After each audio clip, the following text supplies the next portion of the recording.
ನಿನ್ನೆ ಕಮಿಷನರ್ನ ಬಾಯಿಗೆ ಬಂದಂಗೆಲ್ಲ ಮಾತಾಡಿದೆ. ಒಬ್ಬ ಲೀಡರ್ ಆಗಿ ಆ ಥರ ಮಾತಾಡೋದು ಸರಿನಾ?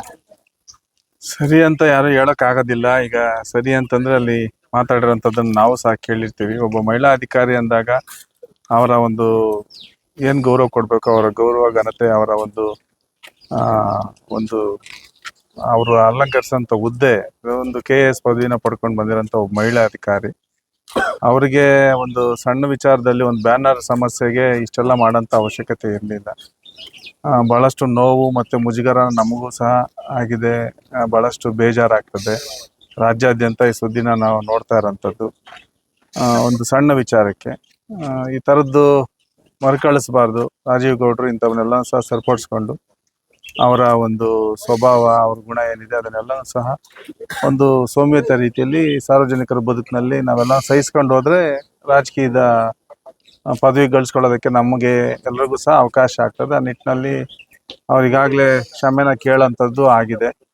ನಾವು ಸಹ ಹೆಣ್ಮಗಳಿಗೆ ನಮ್ಮ ಕಾರ್ಯಕರ್ತರು, ನಮ್ಮ ಮುಖಂಡರು ಇವ್ರು ಏನು ಮಾತಾಡಿದರು ಅದ್ರ ವಿಚಾರವಾಗಿ ನಾವು ಸಹ ಅವ್ರನ್ನ ಕ್ಷಮಾಪಣೆ ಕೇಳಿ ಅವರು ಧೈರ್ಯವಾಗಿ ಅವರ ಹುದ್ದೆಯನ್ನು ಮುಂದುವರಿಯುವಂಥದ್ದು ಮತ್ತು ನಗರಸಭೆನ ಭವಿಷ್ಯದಲ್ಲಿ ಇನ್ನೂ ಚೆನ್ನಾಗಿ ತೊಗೊಂಡೋಗುವಂಥ ನಿಟ್ಟಿನಲ್ಲಿ ಕೆಲಸ ಮಾಡಲಿ, ಪೌರ ಕಾರ್ಮಿಕರು ಹೆಚ್ಚಾಗಿ ಸಕ್ರಿಯವಾಗಿ ಕೆಲಸ ಮಾಡಲಿ. ಇದೊಂದು ಅತಾಚುರ್ಯ ಘಟನೆ ನಡೆದೋಗಿದೆ ಅಂತೇಳಿ ನನ್ನ ಭಾವನೆ. ಆ ನಿಟ್ಟಿನಲ್ಲಿ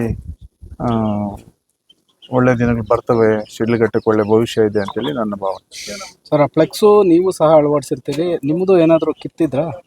ಇಲ್ಲ, ಫ್ಲೆಕ್ಸ್ ವಿಚಾರವಾಗಿ ನಮ್ದೇನು ಯಾವುದು ತೆಗ್ದಿರೋಂಥದ್ದು, ನಾವೇನು ಮಿತವಾಗಿ ಹಾಕಿದ್ವಿ. ಫ್ಲೆಕ್ಸ್ ತುಂಬ ಹಾಕೋಂಥದ್ದು ಏನಿರಲಿಲ್ಲ.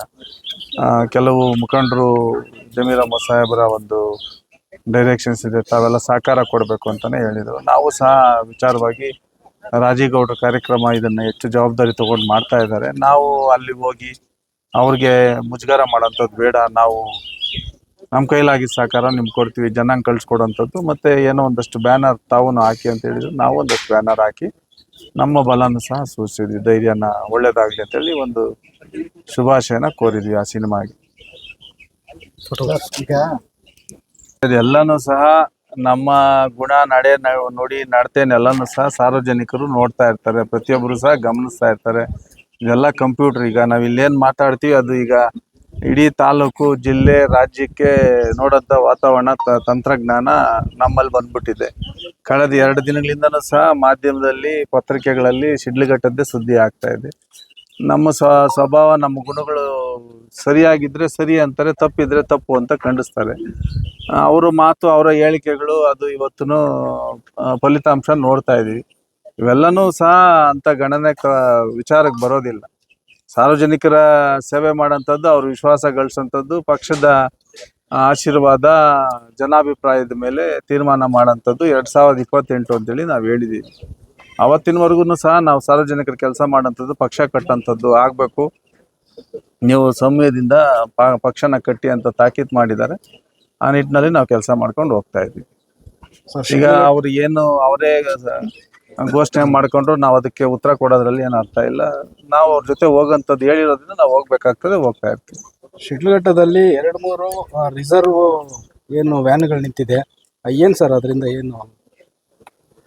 ಎಲ್ಲೋ ಒಂದು ಕಡೆ ಒಬ್ಬ ಮಹಿಳಾ ಅಧಿಕಾರಿ ಕಣ್ಣಲ್ಲಿ ನೀರು ತರಿಸೋಂಥ ವಾತಾವರಣ ಸೃಷ್ಟಿಯಾಗಿ ಅವರ ನೋವನ್ನು ಅವರು ಎಕ್ಸ್ಪ್ರೆಸ್ ಮಾಡಿದಾಗ ಏನಾದರೂ ಒಂದು ವಿಕೋಪಕ್ಕೆ ಹೋಗೋಂಥ ವಾತಾವರಣ ಸೃಷ್ಟಿ ಆಗ್ತದೋ, ಇಲ್ಲ ಅಲ್ಲಿ ಬಳಸಿರೋಂಥ ಪದಗಳಿಂದ ಬೇರೆಯವ್ರಿಗೆ ತೊಂದರೆ ಆಗಿ ಏನಾದರೂ ಸಮಸ್ಯೆಗಳಾಗ್ತವೆ ಅನ್ನೋ ನಿಟ್ಟಿನಲ್ಲಿ ಆ ರೀತಿಯಾದಂಥ ಬಂದೋಬಸ್ತ್ ವ್ಯವಸ್ಥೆ ಸರ್ಕಾರದ ಗೃಹ ಇಲಾಖೆಯಿಂದ ಏನು ಮಾಡ್ಕೊಬೇಕು ಅವರ ವ್ಯವಸ್ಥೆಗಳು ಅವ್ರು ಮಾಡ್ಕೊಂಡಿದ್ದಾರೆ. ಇದಕ್ಕೆ ಧೃತಿಗೆಡಂಥದ್ದಾಗಲಿ ಇಲ್ಲ ಏನೋ ಸಮಸ್ಯೆ ಸೃಷ್ಟಿ ಆಗ್ತದೆ ಅಂತ ವಾತಾವರಣ ಏನೂ ಇಲ್ಲ, ಎಲ್ಲನೂ ತಿಳಿಯೇ ಆಗ್ತಾ ಇದೆ. ಅವರು ರಾಜೀವ್ ಗೌಡರು ಕ್ಷಮೆ ಕೇಳಿರೋಂಥದ್ದನ್ನು ತಾವು ನೋಡಿರ್ತೀವಿ. ಹೀಗಾಗಿ ಇದು ಸಾಮಾನ್ಯ ಪರಿಸ್ಥಿತಿಗೆ ಮರಳ್ತದೆ ಅಂತೇಳಿ ನನ್ನ ಭಾವನೆ. ಸರ್, ಈ ವಿಚಾರದಿಂದ ಏನು ಪಕ್ಷದಿಂದ ಏನಾದರೂ ಉಚ್ಚಾಟನೆ ಮಾಡ್ತಾರೆ?